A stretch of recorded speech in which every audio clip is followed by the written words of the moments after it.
And then, oh, no, I'm live. I'm live. I'm back. I'm back. I don't know if anybody's here, but I'm back. There we go. Okay.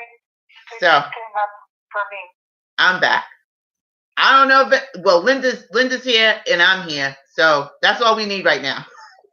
I hope everybody comes back if you do, or you can still listen to the remaining part of the show. We got disconnected, and that's what happens. You know, it's technology. It happens sometimes. It used to happen to us in the Indigo Room a lot. So Linda's on the call, and we are finishing up the end of the I AM Discourses. But where I had left off was, it seems to me, beloved students, that you cannot fail to grasp the simplicity of your true God self acting in you. Ever turn to it, praising it, loving it, demanding and commanding it to surge forth into every cell of your body, into every demand of the outer activity in the home, in your affairs, in business. When your desire is sent forth clothed in the God presence, power, and intelligence, it cannot fail. It must bring to you that which you desire. Desire is but a lesser activity of decreeing. Decreeing is and should be the recognition of the accomplished desire. Hi, Barb. Welcome back. Should be the accomplished desire. Beloved students, do forever. I wanted to just stop there for a moment and talking about the commanding and the demanding. You know, we are taught, I know I was taught, you know, to ask God when you pray, right? Nobody ever told me that I could demand and command, right? How about you, Linda? Did that ever happen? Were you raised to believe that you could demand and command? No. That was not what we did. No, that's not what we were taught to do. But if you want your God power to do the work that you needed to do, Funky, welcome back. She said, no way. She wasn't taught to do that either. We were taught to beg, plead, you know, make homage, you know, just please, please, God, you know, if you love us, if you please do. Right here it says command. That's what Neville talks about, right? Commanding this God self within us to do what we ask it to do what we know it to do. Demand, decree, command. That is the most important thing to get. And that was something that I really wanted us to all understand. It's that the recognition that decreeing is and should be the recognition of the accomplished desire. But demanding and commanding is what allows that power to work in our experience and for us. But beloved students, do forever put away any fear of the use of this great power. Because, you know, some of us are like all afraid. We think it's like voodoo and, you know, oh, you shouldn't be doing that. You shouldn't be talking to God like that. Listen, I talk to God like, you know, like he's my homie. Listen, I need you to straighten this out. Handle it, right? So you have to have some confidence. You have to be confident when you speak into your God self. Be confident that you know that it's going to be taken care of. Step up your game a little bit. Beloved students, do forever put away any fear of the use of this great power. You know without being told that if you misuse it, you will experience inharmony. If you use it constructively, it will bring such blessings untold that you can but give praise and thanksgiving for the moment when you awaken to the fact that this limitless power is omnipresent, ever awaiting your conscious direction. It needs our direction. It needs, you know, you're the orchestrator. You got to tell it which way to go. I want to go to the left and I want it to sit down. I want to do this. I want to do that. You can't be wishy-washy and wicky wacky, because then you will create wicky wacky and wishy-washy in your experience. So you want to command this energy. You want, that's That's the part that we have been missing. That's the part that nobody told us. That's the part that, that's why so many of us are walking around so downtrodden and not feeling good and depressed and sad because we don't think anybody has our back, but somebody does. Something does. And it's inside of us. The individual who has said that you cannot add 1 cubit to your height by your thought has stifled the activity and progress of the individual. Whoever said that was wrong. And whoever said that, you know where they need to be? You know where? Back there. We're not paying attention to them. It stifles the activity and progress of the individual, for thought and feeling are the creative power of God in action in you, in me, in all of us. The uncontrolled, ungoverned use, okay. Somebody, it's just crazy town around here right now. Trucks passing, dogs barking. That's because it snowed, so we have all of this activity happening. I live right on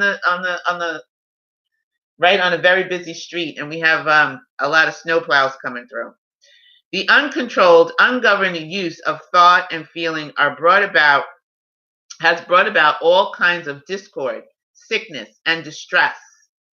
Few, however, believe this and keep going on and on, continually creating by their ungoverned thought and desire chaos in their worlds, when they could as easily as a breath face about, using their thought constructively with the motive power of divine love, and build for themselves a perfect paradise within the period of 2 years.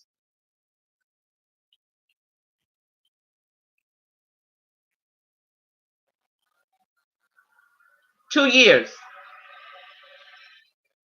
What do you think you could accomplish in 2 years? Oh, Sydney, I ain't got time for that. That's too long. I need something to happen right now. My rent's due. I need this to happen. Okay. But if you don't start it now, when would be a good time to start? When would be a good time to start? Because everybody always has something. I don't care if you have a lot of money, you may be sick. You may have a lot of money, but you may have bad relationships with your family, your friends, whatever. You may have great relationships with your family and friends, but you don't have money, or you're sick, or you don't have food. Wouldn't it be nice to have everything? You can have everything. We all can have everything. Who among us, who do you know that has done this consistently for 2 years straight? I think G probably has. I think G probably has. But I mean, just think about that. The uncontrolled and ungoverned use of thought and feeling has brought about all kinds of discord, sickness, and distress. Few, that means not a lot, however, believe this and keep going on and on, continually creating their ungoverned thought and desire. Chaos in their worlds, when they could as easily as a breath face about, using their thought constructively with the motive power of divine love, and build for themselves a perfect paradise within the period of 2 years. I challenge us all, myself included, to see where we are. Let's see. It is February 20th, 2019. Where do you want to be February 20th, 2021? Think about that. Even physical science has given proof that the body or outer form completely renews itself within a few months. Then you must see that with the conscious understanding and application of the true laws of your being, how easy it is to cause perfection to manifest in your entire body and every organ, to leap into its perfection, normal activity. In a short time, it would not be possible for inharmony to enter your thought or your body. See, that's what I'm trying to do. That's the road I'm heading on. That's where I'm going. Y'all want to come with me? I would love to have company, but you don't have to come with me. It would be nice, but you don't have to. But that's where I'm going. Because what I was doing before, was not fun. So I'm on this. This is where I'm headed. O children, reach into the light. This great privilege is the open door of God before you, which none may shut but yourselves. So nobody can shut the door but us. None may obstruct or interfere with it but yourselves. Fearlessly use your God-given dominion and power and be free. You cannot attain and hold this perfect freedom except through consciously applied knowledge.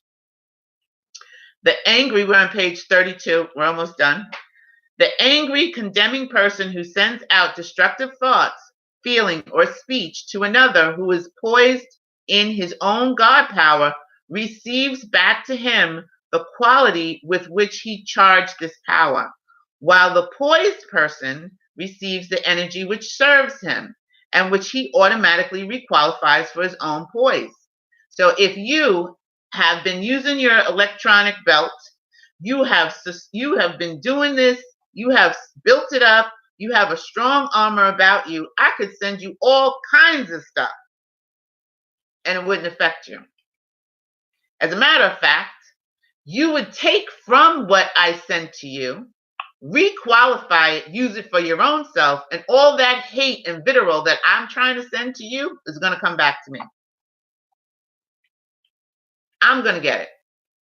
I'm going to get it in my body, in my finances, in my relationships. Somewhere it's going to manifest in my experience, because I'm the one, it returns to sender. What I send out, you said, I'm not taking that. Sydney, I don't want that. But I will take some of what you're giving me and I'll requalify it for my own stuff. But the rest of it you can keep. And then it comes back to me and I get sick. And then we wonder why we have all kinds of stuff happening in our lives and why we get sick, why things happen the way they do.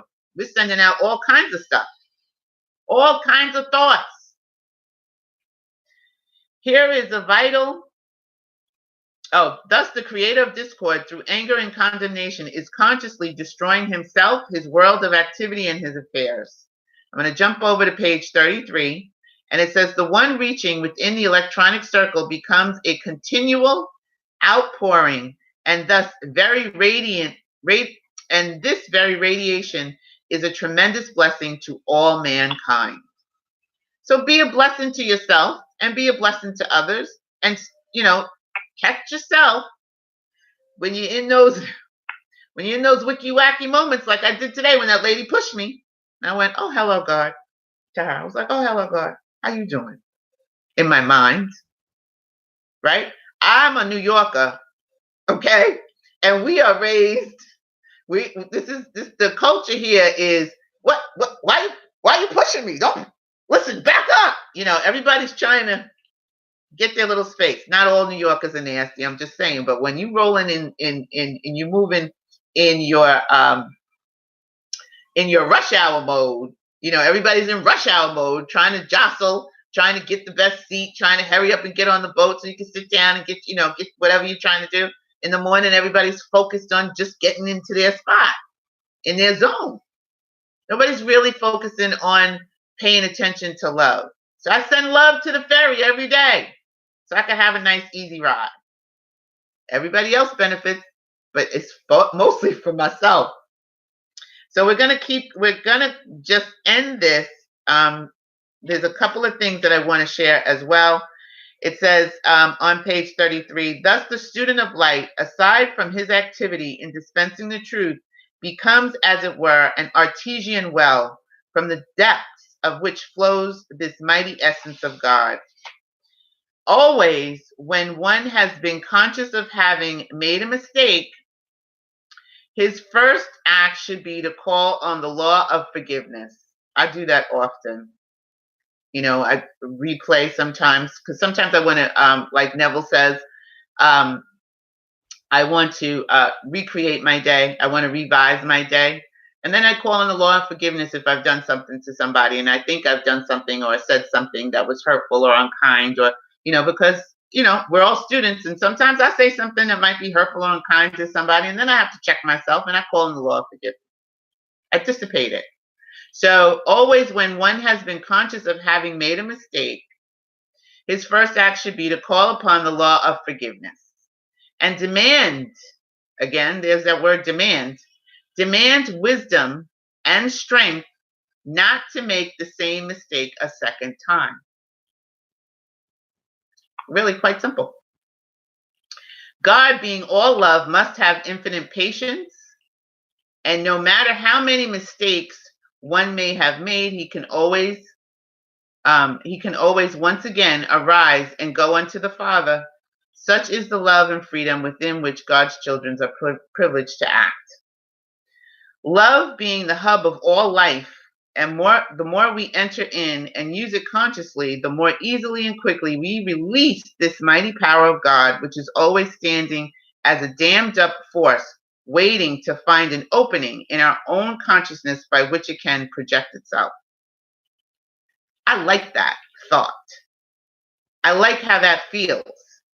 That God is always waiting, standing as a dammed up force, waiting to find an opening in our own consciousness. It just needs a little opening. You know, like when you are waking up, when you start to become enlightened, you start to feel different. And I don't mean in a good way. You start to feel cracks in your facade. Things start to crack. Things start to fall apart, it seems.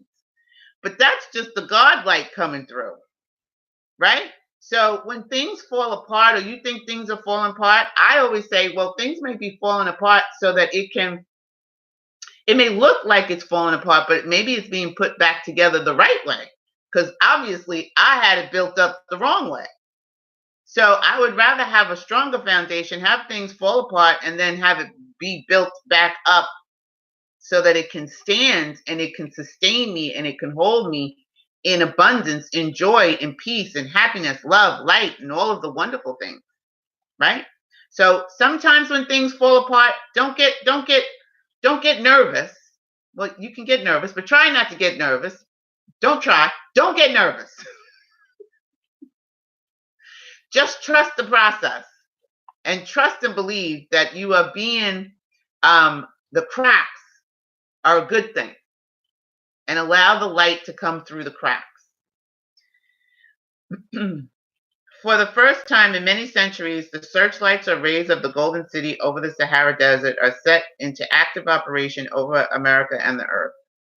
So the last thing I want to say is, in this portion on page 35, is to use this statement: I am the fulfilled activity and sustaining power of every constructive thing I desire.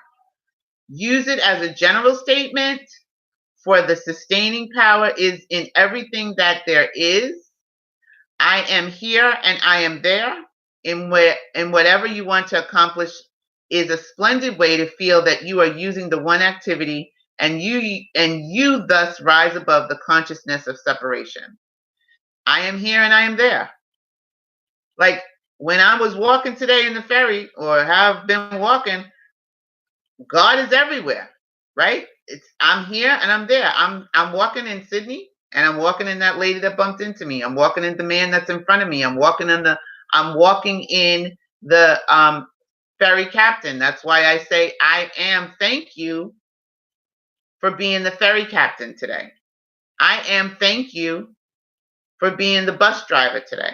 I am thank you for being the person at the store today. They're all I am. No matter what you think about them, no matter what judgment you have about them, they're all I am. So we're done. Finally, we got finished. We had a little wicky wacky, but Spirit said, yeah, I commanded Spirit to work this. That's like I told Linda. We were on the phone. I said, Linda, I'm going to try it one more time. I'm going to try it one more time, and it's going to work. And it worked. I didn't say that to her. I was thinking that in my mind. But I did tell her I was going to try it one more time. Okay, so we are going to get ready to close up the show tonight. And I'm going to have to probably, I might be up a little late. I'm going to see if I can, how I'm going to put these two together. But anyway, I do want to thank you all for joining me. Funke, Barb, Linda, Robin, Salima, Gary, G, And who else? Did I miss anybody? Did I miss anybody? I think that was everyone. I think that was everyone that was listening that I saw that was in the show. And those of you that are still listening, oh, and Sharon. Sharon's here. Now, Sharon is my friend. See, I keep friends. The only way I don't keep friends is if you got some crazy energy going on, and then I have to, like, I have to remove myself. I have to burn sage, and you remove yourself. I start burning sage, honey. When stuff gets crazy, I start burning sage, and then people just roll out. They say, "Okay, I can't rock with her." But Sharon has been my friend since junior high school. Gary's still here. Yay! Sharon has been my friend since junior high school. She's here today. Her daughter is my goddaughter. Just like Robin, been with me since and it was 19, and her daughter is my goddaughter as well. But Salim is still here. Everybody's popping back. We had a little, Wicky Wacky happen, but we came back. The show is back. We got that fixed. Linda and I got that fixed. Linda, do you have anything you want to share before we get ready to go? And anybody else, if you have anything that you want to share, you're more than welcome to call in before we leave, or you can type it in the chat. Do you have any questions that you want to ask? How did you feel about the reading tonight? Did it make sense? Did anything resonate with you? Is there something that you are going to use, you are going to pull out of this show tonight? And use your I am statements every week, every day. Not every week, every day. I'm sorry. Every day, as often as you can. Like, you breathe 24 hours a day. So maybe, you can at least, use your I am statements like maybe an hour. That's not too much to ask, so that you can have power in your experience, so that you can start bringing in the things that you want to have, so that you can start creating your reality. Linda, I hear you on the phone, girl. I just wanted to say thank you, everyone. Linda wanted to say thank you to everyone for being here with us today. Anybody else want to share? Barb said, oh, there's Barb. Barb said, love you, Sydney, and everyone. Have a great night. Thank you for another inspiring meeting. That's what we're here to do. We're the Raise Your Vibe tribe. So hashtag Raise Your Vibe tribe. That's how we indicate what we're doing this year for 2019. Make sure you use your I am statements. We're going to be posting them. Join us in the I am statements group if you haven't done so already. The links are in the description below, right down there. And also, if you want to, you have a story for story time, something that happened to you, you don't want to make a video, that's fine. You can email me your story and I will make the video on your behalf if you want to share it with the group, and then we'll post it. We have a new video up. It's Story Time with Sydney. That's what it's called. So it'll be manifestation stories. It'll be good feeling stories. The story is about how I killed my plants. That's not a good feeling story, Sydney. I bet you that's what you're thinking. But you didn't watch it, did you? So you have to watch the video. And then you'll find out if it's a good feeling story or if it's not a good feeling story. And then next week you can tell me what you thought. Or you can email me. But yes, so send us an email. Let us know if you have some stories you want us to share. I would love to share your stories here in the Indigo Room. Your story will definitely help somebody. Like, it can't always be me giving the stories, son. So share your story. Send me an email, and I will share your story for you. Also, the email is theindigo.room2. I saw the video about the poor tomato plant. That's right, I killed my plant. So the indigo.room2@gmail.com. Send your stories to me and Linda, and we'll put something together. Also, we have a Cash App now. It's $ the Indigo Room, and you can also click on the link for PayPal if you'd like to donate to the show. We'd love you can do that. And we love you all, and we thank you all for joining us this week. And I hope you have a great week. And I will see you next week on the Indigo Room. We're going to be doing Neville And we're on chapter 3 for Neville, the Resurrection. So I'll see you next Wednesday. And, do your homework. Drink your water. Drink water. And put power words on your water. Okay? And we are also going to be talking about Dr. Sebi and how I lost almost 40 pounds. So I love you. Bye. Have a great night. And I'll see you next week. Bye. Oh, remember, I forgot. Remember who you are. Remember that you are source energy right here in a physical body. Remember that you can be, do, and have anything that you desire. And remember, it's not being extraordinary that makes you unique. It is your uniqueness that makes you extraordinary. Now I'll say goodbye. Bye.